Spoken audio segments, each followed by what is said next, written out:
Isn't that something? Magnificent sight out here. Magnificent desolation.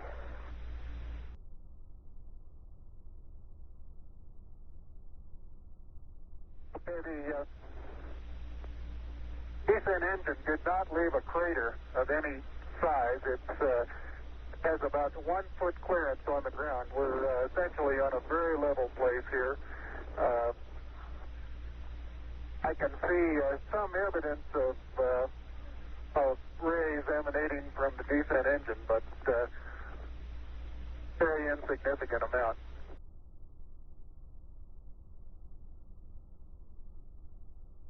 My pocket open, Buzz? Yes, it is. It's not up against your suit, though. Hit it back once more. More toward the inside. Okay, that's good.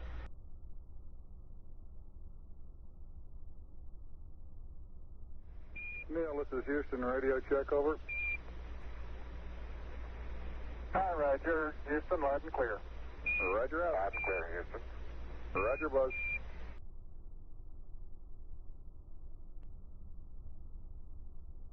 Didn't know you could throw so You far. can really throw things a long way up here.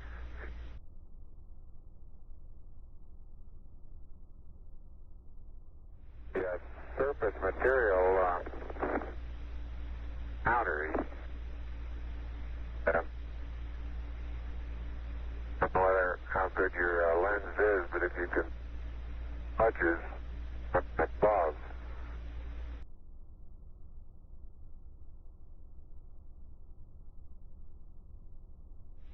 Okay, Buzz, we ready to bring down the camera? I'm all ready. I think it's all squared away in good shape. Okay.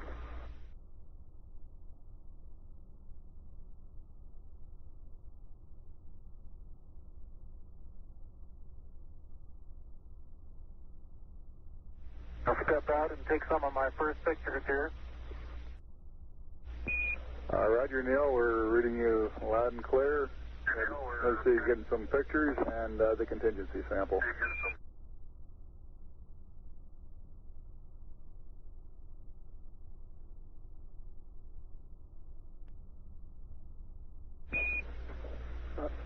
Neil, this is Houston. Did you copy about the contingency sample, over?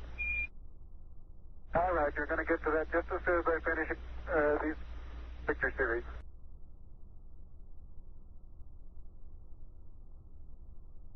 I'd like to evaluate the various paces that a person can traveling on the Earth's surface.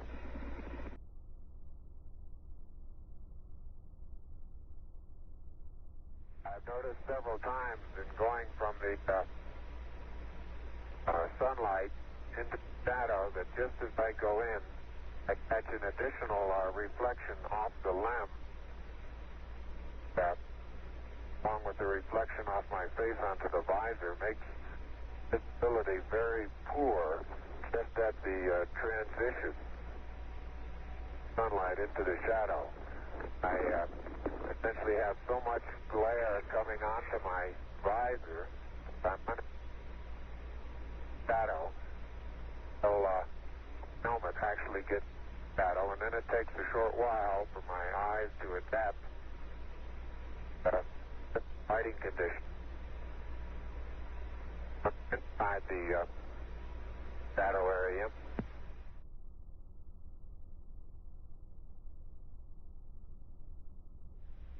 Neil, this is Houston. Based on your camera transfer with the LEC, do you foresee any difficulties in SRC transfer, over? Difficulties in SRC.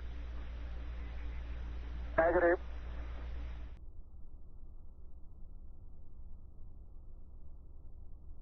The passive seismic experiment detected lunar moonquakes and provided information about the internal structure of the moon. This experiment studied the propagation of seismic waves through the moon and provided our most detailed look at the moon's internal structure. The Apollo11 seismometer returned data for just 3 weeks but provided a very useful look at lunar seismology. More advanced seismometers were deployed at the Apollo 12, 14, 15 and 16 landing sites and transmitted data to Earth until September 1977. Each of these seismometers measured all three components of ground displacement: up-down, north-south and east-west. If a seismic event is observed by 3 or more seismometers, the time and location of the event can be determined. Because seismic waves from distant events travel deeper into the Moon than waves from nearby events. I start to lose my balance in one direction, and recovery is quite natural and very easy.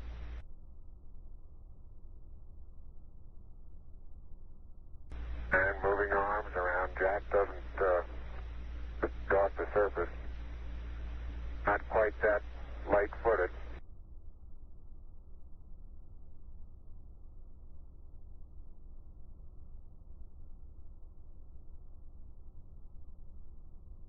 The laser-ranging retroflector experiment was deployed on Apollo 11, 14 and 15. It consists of a series of corner cube reflectors, which are a special type of mirror with the property of always reflecting an incoming light beam back in the direction it came from. These reflectors can be illuminated by laser beams aimed through large telescopes on Earth. The reflected laser beam is also observed with the telescope, providing a measurement of the round-trip distance between Earth and the Moon. This is the only Apollo experiment that is still returning data from the Moon. Many of these measurements have been made by McDonald Observatory in Texas.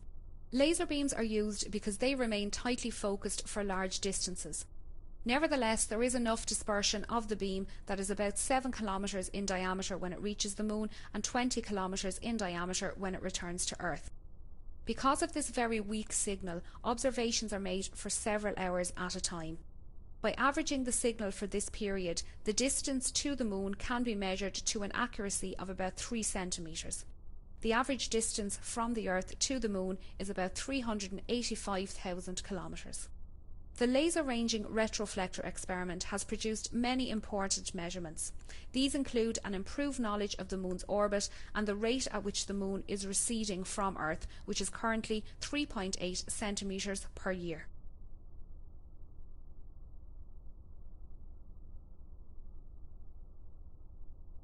Something interesting in the bottom of this little crater here.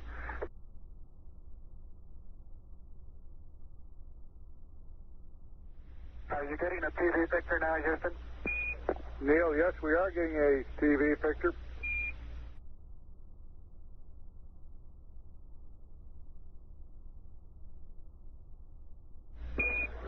Neil, this is Houston. We're getting a picture. You're not in at the present time. We can see the bag on the LEC being moved by Buzz, though. Here you come into our field of view.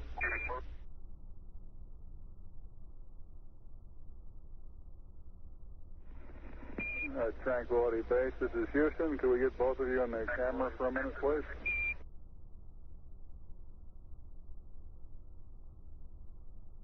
Oh, that looks beautiful from here, Neil. It has a stark beauty all its own. It's like much of the high desert of the United States. It's different, but it's very pretty out here.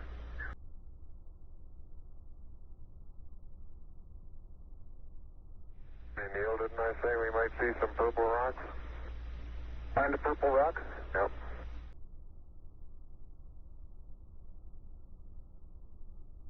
I believe I'm out of your field of view. Is that right now, Houston? That's affirmative, Buzz.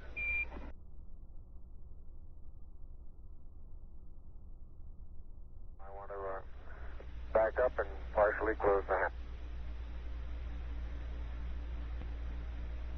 Making sure not to lock it on my way out.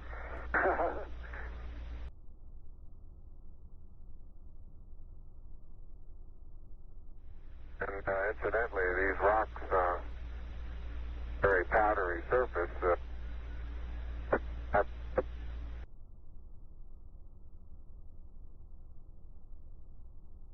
like it's a little difficult to dig through the initial crust. Very interesting. It's a very soft surface, but here and there where I plug with the contingency sample collector, I run into...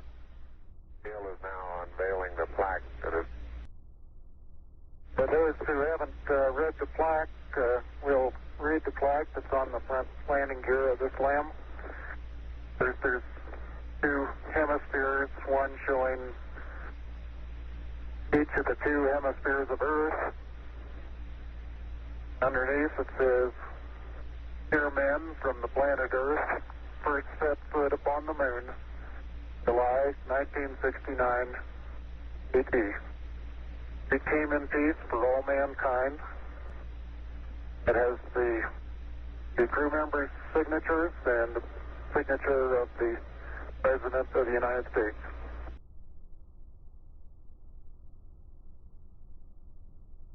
He advised that a lot of the rock samples out here, the hard rock samples, have what appear to be vesicles in the surface. Houston, roger out.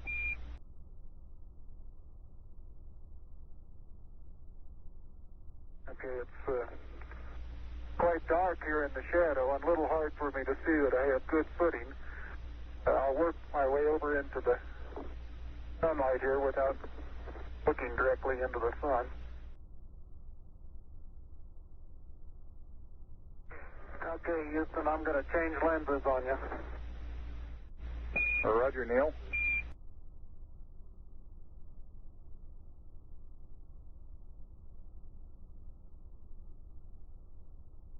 The Lunar Flag Assembly, or LFA, was a kit containing a flag of the United States, designed to be planted by astronauts on the Moon during the Apollo program.